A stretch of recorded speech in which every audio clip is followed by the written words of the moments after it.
প্রবাস থেকে ফিরে ইউটিউবে দেখে আঙুর চাষ শুরু করেছিলেন দেলোয়ার। শুরুটা অতটা সহজ না হলেও বর্তমানে তিনি মেহেরপুরের সফল উদ্যোক্তাদের একজন। আমি ওই ইউটিউব দেখি আপনি এগুলো আমি সাহায্য সহযোগিতা আমি এই কাজগুলো করি। প্রযুক্তির এই যুগে ইউটিউব এখন শুধু বিনোদনের মাধ্যম নয়, বরং নতুন কিছু শেখার বড় উৎসও বটে। তার উদাহরণ স্থাপন করেছেন মেহেরপুরের গাংনী উপজেলার জুগিন্দা গ্রামের প্রবাস ফেরত যুবক দেলোয়ার হোসেন। ইউটিউবের মাধ্যমে যেমন আমি লতিকল চাষ করি, ইউটিউবের মাধ্যমে আল্লাহর রহমতে আমি এই বিনা পুঁজিতে 2 বিঘা ধান লাগিয়েছি, ইউটিউবের মাধ্যমে করি ইনশাআল্লাহ। কয়েক বছর আগে ভারতের নদিয়া জেলার করিমপুরে কৃষকদের আঙুর চাষ দেখে অনুপ্রাণিত হন তিনি। সেখান থেকে আনা কয়েকটি চারা নিয়ে শুরু করেন আঙুরের বাগান।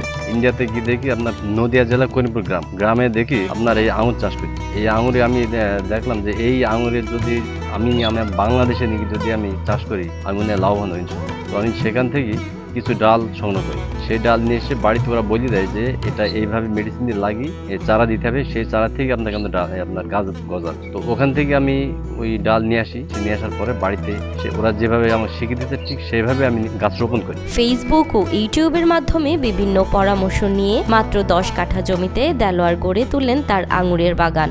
বান্ডেল থাকলে প্রতি সেনমানিতে টাকা বাঁচবে। বিকাশ সেনমানি বান্ডেল কিনে জিতুন প্রতি লেনদেনে।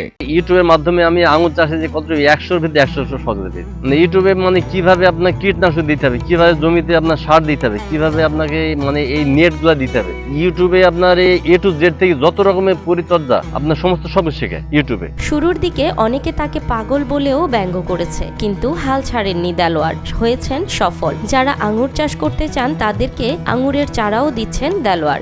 প্রথম যখন চাষ শুরু করি তখন গ্রামের লোক আমাকে পাগল বলে যে এই মরুদ দেশের এই ফলের চাষ যদি বাংলাদেশে উৎপন্ন হয় তাহলে তো মানুষ আগে থেকে তৈরি করতো। তো তখন থেকে আমি মনে করলাম যে আমি একবার চেক করে দিই আল্লাহর মধ্যে। আমার তো নিজস্ব জমি, আমি 10 কাঠা আমি চেক করে দেখলাম যে আল্লাহর মধ্যে কি না হয়। তো গাছ আল্লাহর মধ্যে আজ 16 মাস দেখেন পাগল হইতে হইতে এখন বর্তমানে আমি মানুষ আমাকে আর পাগল বলেন, যেহেতু আমার গাছ ফলে তৈরি হয়েছে। এখন বলছি মানুষ বলছে যে ফল যখন হচ্ছে অবশ্যই মিষ্টি অবশ্যই হবে। দেলোয়ারের সফলতা দেখে দূর দূরান্ত থেকে মানুষ ছুটে আসছেন বাগান দেখতে ও চারা সংগ্রহ করতে। এরা যদি লাভবান হয়, যদি এই ফসল করি তাহলে আমরাও সামনে চেষ্টা করব যে নেওয়ার জন্য। চারা নিতে এসেছে, বাসায় লাগিয়ে বিষমুক্ত আঙুর সবাই পরিবারকে নিয়ে খাবো, ইচ্ছা আছে ফলন ভালো হয়, মিষ্টি আঙুর। কেউ কেউ আবার দেলোয়ারের সাফল্যে অনুপ্রাণিত হয়ে বাগান করার ইচ্ছাও প্রকাশ করেছেন। আমি এই বাগানে আসছি এবং এর আগেও আসছি, আমার এই ভাই করেছে চাষটা, এই চাষটা খুব ভালো লাগছে। ঠিক আছে, আগামীতে আমরা সামনে আবার করার জন্য চেষ্টা করবো, যদি আমার ভাই লাভবান হয় আমরা করি। আমাদের গ্রামের লোক আরো করার জন্য চেষ্টা করছে।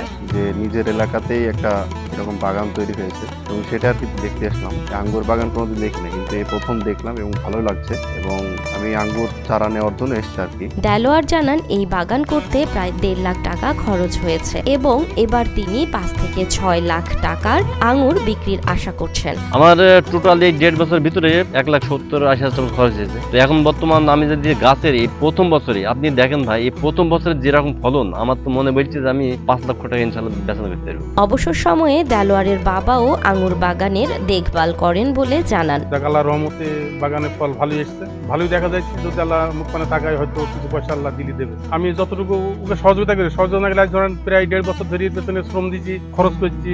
আমি তাকে নিষেধ করি না, তুমি যখন করিছো তখন শেষ না দেখে আর ছাড়বো না আমরা। তো শেষ দেখতে দেখতে ধর আল্লাহ এবার মুখপানে তাকিয়েছে, যতটুকু খরচ করার দরকার করেছে। খরচ খুব একটা বেশি 1.5 লাখ টাকার মতো খরচ হয়েছে। তো এবার ফল যা দিয়েছে আল্লাহ, ফলে পয়সা ভালো পয়সা হবে। দেলোয়ারের আঙুর বাগানের ফল দেখে বায়ার ক্রপ সায়েন্সের কর্মকর্তারা খুবই অনুপ্রাণিত। তো মাঠে এসে আমি যেটা দেখলাম, মানে প্রথম ইয়াতে এত সুন্দর ফলন হয়েছে, তো আমি আশা রেখে ভাই লাভবানও হবেন। আমি সহযোগিতা অবশ্যই ফিল্ড ভিজিট করবো রেগুলার, কি তার সমস্যা কি কি সমস্যার সম্মুখীন হচ্ছে সেটা জেনে তার এগেন্সে কি কি সমাধান দেওয়া যায়, এতটুকুই আমি করতে পারবো। মেহেরপুরের উপসহকারী কৃষি কর্মকর্তা গিয়াসউদ্দিনও দেলোয়ারের আঙুরের বাগান দেখে উচ্ছ্বাস প্রকাশ করেন। এই আঙ্গুর চাষে জমিতে আমি মাঝে মধ্যে আসি, কৃষক ভাইকে পরামর্শ দিয়ে থাকি এবং আমাদের কৃষি বিভাগের পক্ষ থেকে সার্বক্ষণিকভাবে ওনার যতগুলো সমস্যা আছে আঙ্গুর চাষে, রোগ পোকামাকড়ের সার্বিক সহযোগিতা প্লাস পরামর্শ দিয়ে সহযোগিতা করবো বলে আশা করছি। আর আঙ্গুর বাগান এসে দেখলাম ওনার যথেষ্ট ফলন হয়েছে, আরো ফলন বাড়ানোর জন্য আরো যত কিছু করা প্রয়োজন বলে কৃষি বিভাগ তার পাশে থাকবে। স্বাদের গুণাগুণ নিশ্চিত হলে দেলোয়ারের বাগানের আঙুর গাংনী উপজেলা সহ পুরো জেলায় ছড়িয়ে দেওয়ার পরিকল্পনা রয়েছে বলেও জানান মেহেরপুর মেহেরপুরের অতিরিক্ত কৃষি অফিসার রাসেল রানা। তো আমরা যেটা মনে করি কি যে কৃষক নিজেই বিজ্ঞান এবং কৃষকের মাধ্যমে অনেক কিছু সম্প্রসারিত হয়। তো কৃষক প্রাথমিকভাবে যেহেতু তার নিজ প্রচেষ্টা এগুলো শুরু করেছে, আমরা কৃষি অধিদপ্তর সার্বক্ষণিক তার সাথে যোগাযোগ রাখছি।